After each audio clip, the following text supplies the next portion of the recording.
sargal leen jigéenu réew mi sargal leen Aline Sitoé réew mi sargal jigéenu Casamance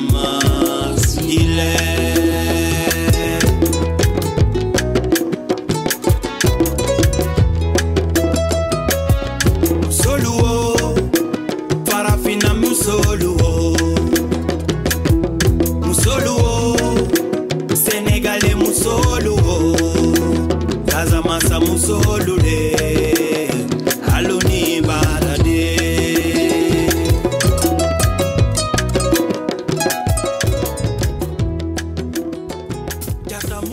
Salam alaikum. Donc man maa ngi tudd Fanta Ndiaye di PDG structure Halela production pro Halela di def transformation de produits locaux ak forestier. Donc ñun ñu ngi yëngu nag ci lépp luy céréales, fruits et légumes. Donc sirop yi ñun dañ koy defar ñu ngi basé wu ci Tambacounda suñu adresse nekk quartier Saragilel. Donc dañuy defar dañuy jaay foño précuit, dañuy jaay miel pur bi am nañ ko.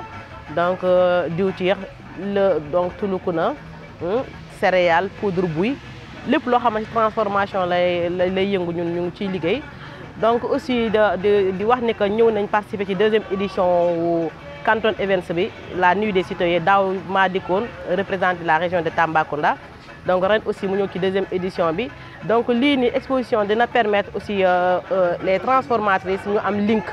Donc ñu xamante donc production yi aussi ni ñu koy liggéey da nga ñëw man dinaa indi benn produit boo xamante ne tey jii dina am kenn koo xamante ne mi ngi à Ziguinchor xëy na xamul nit ñi ni ñu koy defee donc mun nañ am benn partenariat bu ñuy lié donc mun nañ liggéeyandoo ensemble. Donc à travers aussi tam ci événement bi tamit yenn partenaires yi aussi comme ñun transformateur dañuy bëgg ku ñu gunge ku ñu accompagner aussi ci lépp lu ñuy def ci liggéey bi donc ñu ngi lancé appel gars yi ñu appuyer ñi ci liggéey bu ñu liggéey. Donc di wax nag ci la nuit du citoyen bi aussi incha allah lii mbégte ak bànneex la bu ñu amee ay jeunes yu engagé bëgg rendre hommage jigéen ñi tamit ci seen leadership féminine aussi delloo leen jukkal ñun amuñu leen du leen sant di leen gërëm ñun dañuy ñaanal Assane nag yàlla na yokk ba yëg ko ci barke alxuraanul karim di wax nag édition bii di ñëwaat incha allah ñu impliqué ñëpp bu neexee yàlla région bu nekk nag bëgg nañ ci au moins gis suñu bopp. di lancer appel partenaires yi aussi ñu mun ñoo appuyer ci liggéey bi parce que bu fekkee da ngay liggéey te nekk entreprise bu ndaw te amoo ku la appuyer day xaw a métti donc on lance l'appel que partenaires yëpp ñu jàppale la ñu di wax Ziguinchor aussi tamit aussi gis nañ dalal bi aussi vraiment am nañ benn mbégte ak bànneex ci mbir mi jërëjëf merci beaucoup à tout le monde. asalaamaaleykum mbooloo mi asalaamaaleykum mbokku Sénégal mbokku Casamance maa ngi tudd Seynabou Khadija Balde Koli dëkk ca Bignona. Donc maa ngi ñëwoon tey di def exposition ci entreprise bi tudd Wafola Wafola na boo ko naree firi ci olof moo nekk suñu yëf suñu moomeel. Donc Wafola dafa nekk benn entreprise boo xamante ne mu ngi nekk ca Bignona di yëngu ci wàllum agroalimentaire. Donc ci agroalimentaire dina def lu bëri mu ngi yëngu ci transformation des sirops locaux comme lii sirop à base de tamarin la y a des sirops à base de ditax. mu ngi def sirop à base de gingembre mooy gingeer bi ñu xam lii ay nectar lañ ko tuddee ci jargon agroalimentaire mais ci local ñu ngi koy dégg ñu koy wax naan jus di tax moo nekk nii. Donc fii ñu am boisson jus gingembre ñu am aussi limonade mooy jus limon fii ñu am jus daxaar. Donc am nañu madd un nouveau produit innovant bu ñu tuddee confiture de madde à la mangue bi nga xamante ne c'est un nouveau produit bi nga xamante ne dañ ci mélanger mangue aussi en même temps donc gis ngeen ko moo nekk nii donc produit bu neex am solo la te dafa baax ci santé aussi. Donc bii c'est un produit bi nekk en étude pareeguñu ñu ngi koy jàngat pour xam ban résultat final lay joxe donc mu ngi ci nekk phase test donc c'est de l'arôme à base de madde donc moo nekk nii. Donc tey jii dinaa gërëm di sant promoteur qui organisé exposition bi nga xamante ne moo tudd Assane Diatta bi nga xamante ne mooy le promoteur de la nuit des citoyens bu mu ñu woolu fii tey ñu ñëw def exposition yi dinañ ko sant dinañ ko gërëm parce que tey tax na à travers cette activité bi nga xamante ne moom la dédié la nuit de sargal jigéen Casamance dina tax ñun Sénégal Casamance ak adduna bi ñëpp dinañu xam femmes ñi nga xamante ne ñoo nekk di yëngu ci wàllum transformation ci biir réew mi mooy réewum Sénégal. Donc maa ngi ñaax képp kuy jigéen ki nga xamante ne yaa ngi yëngu ci dara nga gën cee jàpp gën cee def jom ndax mu yóbbu la ci kanam donc maa ngi nuyu di santaat ñëpp wasalaam. salaamaaleykum maa ngi leen di nuyu di leen di sant maa ngi tudd Marie Yvonne Manga nekk élève ci benn unité entreprise Urocal agroalimentaire Ziguinchor laa dëkk Bignona laa nekk di suivre sama formation bi. La responsable de l'entreprise est Léna Tendeng. C'est une unité agroalimentaire bu yëngu ci wàllum transformation dañuy defar mooy le poudre de gita ak coco gingembre confiture papaye et mangue dañuy yëngu tamit ci wàllum sirop citron pamplemousse et gingembre. kontaan naa ci wàllum exposé bi parce que dañuy permettre tamit ñu mën a exposer suñu produit jaay ak day siw tamit li ma am pour wax autorité yi dañu nar a jàppale les chefs d'entreprise surtout ndaxte am na ay xale yoo xamante ne ñii fii amuñu liggéey ñi ngi soxla liggéey amuñu fu ñuy jàngee pour ñu jàppale leen bu baax ñu mën a tamit képp njëriñu ñu fi daal. maa ngi wax tamit jeunes yi tamit dañoo bëgg a def formation ku nekk tamit nga bañ a dépendre ci kenn mën a mënal sa bopp quoi. Bonjour tout le monde, salaamaaleykum wa rahmatullah. maa ngi tudd Moustapha Bey nekk assistant administratif financier au niveau de la Place Prix. Donc Place Prix boo ko déggee benn programme la boo xam ni c'est sous la supervision de la direction de la microfinance qui est au niveau du ministère de la microfinance, de l'économie sociale ak solidaire. Donc muy yëngu si wàllu jàppale ñi nga xam ne ay porteurs de projet lañ ñi nga xam ne dañoo yor projet soxla ku leen dimbali pour ñu gën a yaatal seen projet maanaam ay financement ñoom moom lañ soxla. Donc si ndimbal boobu tamit dafa am ay aspects yu ñu xam ne aspect technique ak aspect financier yoo xam ne ñun dañ ciy dimbali porteurs de projet yi. Donc Place Prix si loolu dafa taxawal lu ñuy woowee 2 lignes de financement benn ligne de financement bu ñu woowee une ligne microfinance ak beneen ligne de financement bu ñu woowee ligne PME. La ligne microfinance moom mi ngi tàmbalee si 2 millions ba 20 millions avec un taux de remboursement maximum de 12%. boobu ñu ngi si lëkkaloo li ñuy woowee avec les SFD c'est les systèmes financiers décentralisés. bu dee la ligne PME moom mi ngi tàmbalee si 20 millions ba 200 millions avec un taux de remboursement maximum de 8%.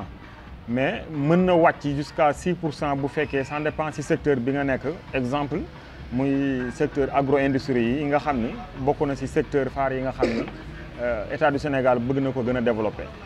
donc loolu moom lañ mën a tënk ci li nga xam ni programme bi moom lay def lu jëm ci wàllu financement yi nag dañ koy bépp sénégalais boo xam ni yaa ngi ci réew mi walla nga nekk bitim réew mën nga ci jariñoo. et que secteur yëpp moom la ñuy yëngu tamit muy secteur agro-industrie secteur élevage agriculture secteur yëpp ba mu des commerce. commerce bi ñu dul def bokkut ak commerce bi nga xam ni kii dafa def transformation ba pare door a commerce kooku am na au préalable benn transformation ba mu def door a commerce kooku mën nañ ko financer. ki nga xam ni commerce bi ñu dul def mooy bi nga xam ni kooku dafa bëgg a leb xaalis rek dem voyage yi sama genre mbokk bool yi voyage dem Chine jënd ñoo bëgg a ñëw jaayaat noonu amul benn création d'emploi. amul benn transformation boo def boobu moom programme bi du ci yëngu mais bépp secteur d'activité wala bépp projet boo xam ne am nga ko bu wuuteeg commerce boobu programme bi mën na la ci jàppale avec suñu ñaari ligne de financement yi nga xam ne taxawal nañ ko ci muy ligne microfinance bi ak ligne PME bi. am nañ nag yeneen activité lu mel ne ay bourses et des bourses d'études assistance technique yeeg yooyu ndaxte nit ki tey boo ko financé ba pare day soxla assistance technique. maanaam bu fekkee soxla na tey ku ko formé ci benn affaire boo xam ne manqué woon na ko ci wàllu liggéeyam nga formé ko ci ça on appelle les assistances techniques. bourse foire yi aussi de temps en temps foire yi mel ni programme bi day baax mu ñëw wut fa benn stand jàllale communication li nga xam État du Sénégal moo ko taxawal pour wane ni nguur gi taxaw na fi pour jàppale jeunes yi ak femmes yi pour ñu obtenir pour ñu mën a jot benn financement. donc bu ñu ko tënkee daal programme bi loolu lay def. suñu teewaay fii nag tey ci Ziguinchor ànd kook Nuit des Situés dañu mus a ànd ci benn programme bu fi amoon en 2019 ou bien en 2020 moom mu war a sargal tey suba tudde ko Nuit des Situés ay jàmbaari jigéen yoo xam ne ñu ngi fii ci Ziguinchor ak li ko wër Tamba ak feneen ñoo xam ni transformation la ñuy def te lépp lu ñuy def ñu ngi koy jëlee ci biir réew mi di ko transformer ba mu nekk leneen mën naa ci citer ay exemple ñi nga xam ne dañuy jël tey mango génne ci lu mel ni vinaigre tey mu jël si ay quelques braves femmes yoo xam ne da leen war a njukkal. ñooñu nga xam ne dañ leen war a njukkal ay femmes transformatrices lañ ñooñu soxla nañ ku leen jàppale pour ñu mën a développer seen activité donc mu ni woon pourquoi pas ma dem wëri programme projet yi nga xam ne ñoom si développement ak financement la ñuy wër jéem leen a lëkkale boole leen ak ñi nga xam ne tamit dañuy soxla financement loolu moo waral tey suñu teewaay si dëkk bi te ñu koy rafetlu tamit parce que programme la boo xam ne tey ñu bëree bëri bu ñu doon def noonu dina tax nguur gi projet yi mu taxawal ñëpp mën koo xam te dina nit ki encouragé ko day tax li muy liggéey aussi mu gën si góorgóorlu donc loolu laa mënoon sànniwaat si nuit des situés bi nga xam ni war na fi am suba incha allah ñu war si participer ànd seeg si nga xam ne suñu partenaire la nga xam ne yàgg nañ ànd ça fait 2 à 3 ans ñu ngi koy accompagner si lépp te incha allah ànd bi day gën a continuer donc appel bi may lancé mooy bépp femme boo xam ne wala bépp structure wala bépp jeune boo xam ne yaa ngi ci dëkk bi wala yaa ngi ci réew mi te nga soxla ku la dimbali pour nga gën a développer say activités Plasipri mi ngi fii avec la porte ouverte pour dimbali la jàppale la pour nga mën a accéder si suñuy financement à travers les institutions yi nga xam ni signé nañ ak ñoom ay accord de financement lu mel ni ay BN2 lu mel ni ay Loc Afrique lu mel ni ay Orabank c'est des banques yoo xam ni ay banques lañ yoo xam ni ñoom la ñuy jox koppar yi xaalis yi pour ñu mën ko jox promoteur bi. institution de microfinance yi aussi am nañ ñoo xam ne signé nañ ak ñoom ay accord de financement lu mel ni Urmex fii si Ziguinchor nga xam ni barki Dembo Ndiaye le 12 rek yàggul mi ngi jot au nom du réseau un financement de 200 millions boo xam ni Plasipri moom moo ko jox. donc si tënk daal loolu laa amoon lu ma siy wax tey suñuy kilifa yabal ñu fii Ziguinchor ma ànd koog samay ñaari collègues Mbaye Diall ak Moussa Ndiaye ñu ñëw teewal fii Plasipri. Madame, Monsieur, bonsoir. Bonsoir à la population sénégalaise et bonsoir à la population casamançaise. Hassan Diatta, président du label à Canton Event. Après la première édition l'année passée, nous voilà en tout cas à l'aube de la deuxième édition. C'est déjà pour demain. Demain est déjà arrivé. Alors nous sommes là sur ce magnifique site de l'hôtel Kadiandouman de Ziguinchor pour en tout cas les préparatifs de la deuxième édition de la nuit des citoyens, la nuit des femmes, la nuit du leadership féminin. Alors je voudrais profiter de cette occasion pour remercier d'abord toutes les femmes du monde, parce que c'est important. Au-delà de la femme casamançaise, cet événement est un événement pour honorer la femme tout simplement. Donc remercier les organisations de promotion féminine, remercier les autorités locales, mais aussi les autorités au niveau étatique qui n'ont ménagé aucun effort, en tout cas pour accompagner cet événement majeur des femmes du développement en Casamance. Donc je voudrais également remercier ici l'organisation. Nous savons tous que ce n'est pas évident, mais quand on veut, quand on a la volonté, je pense qu'on peut faire des choses, de grandes choses, et je pense que le meilleur reste à venir. Donc vivement la nuit des citoyens deuxième édition. Nous attendons tout le monde demain ici, dans ce magnifique cadre de l'hôtel Kadiandouman, pour faire le sargal de nos mamans, le sargal de la femme. L'exposition, oui, parce que l'exposition c'est important, parce qu'on a dit que ce n'est pas très commode que les femmes quittent Tambacounda, Kolda, Sédhiou, pour venir seulement prendre un trophée et rentrer. Alors, qu'est-ce qu'il faut faire pour les occuper? Il faut qu'il y ait des synergies entre elles. Et du coup, on a pensé à mettre en place une mini-foire, donc un symposium, un cadre d'échange, un cadre de synergie entre femmes du développement en Casamance. Et donc, ce symposium, cette mini-foire a commencé hier et ça s'est bien passé. D'ailleurs, je profite de l'occasion pour remercier le partenaire La Casamançaise et surtout le partenaire La Plasipri qui s'est déplacé de Dakar uniquement pour venir en tout cas échanger, communier avec les femmes du développement en Casamance. Donc oui, cette mini-foire, ce symposium a été quelque chose de très bénéfique dans la mesure où elle permet d'une part, en tout cas, une synergie entre femmes du développement elles-mêmes, mais d'autre part, entre femmes et en tout cas, organisations de développement. Par rapport aux acteurs culturels et aux entrepreneurs de manière générale, de dire qu'il n'y a pas de secret. Le seul secret, c'est le travail. Il faut croire en soi, il faut croire à la région, mais il faut croire au travail. Moi, c'est en tout cas, c'est le seul en tout cas, conseil ou c'est le seul appel que je vais lancer. Je pense que personnellement, le label à Canton Event est ouvert pour accompagner les entrepreneurs. Je pense que nous avions fait le forum des PME de la Casamance. Les gens nous avaient dit que vous rêvez, les gens nous avaient dit que oui, vous n'avez pas une politique derrière vous, que vous ne pouvez pas le faire. Vous n'avez pas une ONG derrière vous, vous ne pouvez pas le faire. Vous n'avez pas rencontré des ministres. Hélas, oui, on n'a pas rencontré de ministres, on n'a pas de politique derrière nous, on n'a pas d'ONG derrière nous, mais on a fait le premier forum sur les petites et moyennes entreprises de Casamance et ça a été une réussite à tout point de vue. D'ailleurs, je profite de l'occasion pour dire que c'est grâce à ce forum que c'est né cet événement, puisqu'on avait vu qu'il y avait beaucoup de femmes, en tout cas, qui étaient là lors du forum et on avait vu qu'elles faisaient des choses magnifiques. Donc, le seul secret, en tout cas, que je veux dire aux jeunes, aux entrepreneurs de la région, c'est de travailler, c'est de croire en eux, c'est de nouer des synergies. Notre label est prêt à accompagner les jeunes. On a fait le forum, c'est pour accompagner l'entrepreneuriat jeune, mais surtout l'entrepreneuriat femme. Mais on a dit que le forum ne suffisait pas, parce que vous ne pouvez pas faire bouger les lignes sur 3 jours de forum. Et après le forum, au lendemain du forum, on avait lancé quelque chose qui était magnifique, qui était les vendredis entrepreneuriat. Les vendredis entrepreneuriat, le concept c'est quoi?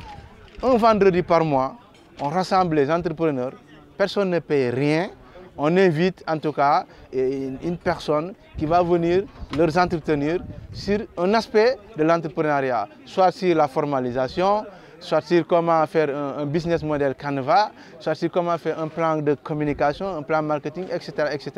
Donc c'est pour dire que le label est résolument engagé à accompagner l'entrepreneuriat de manière générale dans la région naturelle de Casamance. Les projets, peut-être que pour l'instant, comme on dit, il y a beaucoup de projets en stand-by. Je me demande, parfois c'est le problème que j'ai, je me pose même la question, est-ce que le label pourra faire tous ces projets? Nous avons des projets sportifs, Nous rêvons de faire de la Casamance une grande ville de conférence. Et sur ce registre, on veut lancer un projet, les grandes conférences de Ziguinchor. Parce que le tourisme n'est pas seulement que balnéaire, mais à travers de grandes conférences sur des thématiques d'actualité, sur des thématiques qui intéressent le monde aujourd'hui. Je pense que nous pouvons attirer beaucoup de monde de l'extérieur pour venir à des conférences. Voilà. Mais il y a sur le pipe, comme on dit, il y a beaucoup, en tout cas beaucoup de projets qui sont sur le pipe. Oui, depuis l'année passée, le label s'est lancé dans la production. Le label n'avait jamais fait de production. Mais là, nous avons pris un artiste en phase test que nous avons, en tout cas, que nous sommes sur le point de produire. On a beaucoup avancé. Il s'appelle Iflow. C'est un garçon qui a du talent, un garçon de la région de Sédhiou. Nous avons vu qu'il a du talent et ce talent, il faut le valoriser. Comment le valoriser? C'est de le produire. Donc le label a fait un grand pas. On a amené dans ce que moi je considère comme les plus grands studios du Sénégal. Hein. Il a fait l'un des plus grands studios du Sénégal avec en tout cas l'un des plus grands beatmakers du Sénégal. Donc nous n'avons pas de complexe par rapport à ça. Nous avons nos idées, nous nous battons pour les concrétiser, nous nous battons pour les mettre en tout cas en exergue. Donc d'ici peu, après la nuit de Sutoé, je pense que l'album de Iflow va sortir et que le Sénégal, la Casamance, verra que voilà, le label également est dans la production artistique. Le dernier mot, c'est remercier tout le monde parce que comme j'ai toujours eu l'habitude de le dire, à moi seul je ne peux rien faire. C'est parce qu'il y a toujours des femmes et des hommes qui sont derrière le label, des femmes qui travaillent. Au niveau de Sédhiou, le label a comme directrice Mme Sira Traoré qui fait un excellent travail. Au niveau de Ziguinchor, le label a comme directrice Mme Rose Émilie Diatta qui fait également un excellent travail. Au niveau de Kolda, nous avons Mme, en tout cas, Maïmouna Ba, Mme Wele qui fait un excellent travail. Donc le label croit beaucoup à la femme. Et donc le label est heureux. En tout cas, nous invitons les autorités, nous invitons les organisations de la société civile, et les politiques, voilà, à, en tout cas, accompagner le label, puisque c'est un label de jeunes, c'est un label qui a des idées, c'est un label qui a envie, mais tout seul, je pense que ça va être très compliqué. Donc c'est là, nous sollicitons, nous lançons un appel. Voilà, nous lançons un appel à la présidente de la République, Monsieur le Président de la République. Le label vraiment compte sur votre appui, compte sur votre accompagnement. Merci.